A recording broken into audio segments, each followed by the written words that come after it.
মমতাদি, আপনাকে অনেক অনেক ধন্যবাদ। এতক্ষণ টিভিতে দেখছিলাম আপনি কিভাবে নিলাম করে ক্লাব কিনতে পারেন।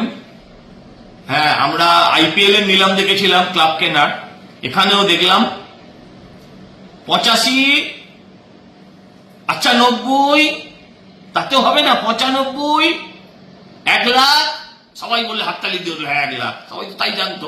বললো না 1,10,000 ডান, হাতুড়ি মেরে দিল। এই হাতুড়িটা আসলে যারা ডিএ চেয়েছিল, মুখ্যমন্ত্রী বলেছিলেন ডিএ দিতে গেলে সরকারের কোমর ভেঙে যাবে, তাদের মাথায়। এই হাতুড়িটা যারা চাকরি হারা হয়েছে অথচ যোগ্য ছিল, এই হাতুড়িটা তাদের মাথায়। মুখ্যমন্ত্রী, আপনি ক্লাব কিনতে পারেন, কিন্তু আপনি মানুষের মন কিনতে পারবেন না।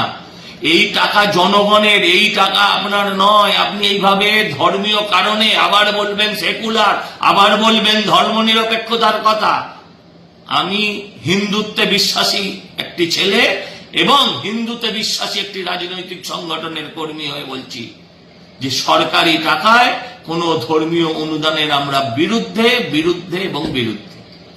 এই টাকা মুসলমানের, এই টাকা শিখ, ইসাই, খ্রিস্টান, সমস্ত আপনি যে সবগুলো বলেন তাদের সকলের টাকা, তাদের টাকা নিয়ে দুর্গাপুজোকে দেবেন, এই জিনিস আমরা চাই না। আপনি গতকাল একজন অনাবাসী বাঙালিকে, যেটা আপনি মিথ্যে টুইট করেছিলেন, সেই মিথ্যে টুইটের কে সত্যি প্রমাণ করার জন্য যখন দিল্লি পুলিশ আপনাকে বেনাকাব করে দিয়েছিল, আপনি তাদের নিয়ে এসছেন হাওড়া স্টেশন থেকে, আপনার ববিয়াকে সিকিউরিটি দিয়ে হুটার বাজিয়ে যাদের নিয়ে এসে প্রেস কনফারেন্স করেছিলেন।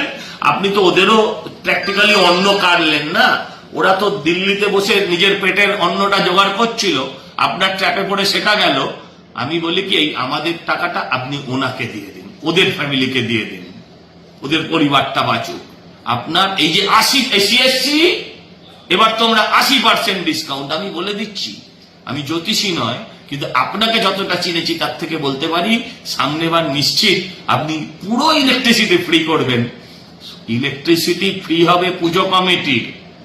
হ্যাঁ, তারা আপনাদের কোটি কোটি টাকা ইলেকটোরাল বন্ডে দেবে, আবার এই টাকাটা উসুল করবে কিন্তু আপনার, আমার, আমাদের সবার পকেট থেকে।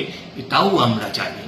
তাই আপনার এই ভণ্ডামি, হ্যাঁ, আর একবার আমরা দেখব, এটাও জানি। হয়তো আর একবার দেখব, কিন্তু বারবার আর দেখাতে পারবেন না। আপনি ভালো থাকুন, আপনার পুজো ভালো কাটুক, এই আবেদন রাখছি।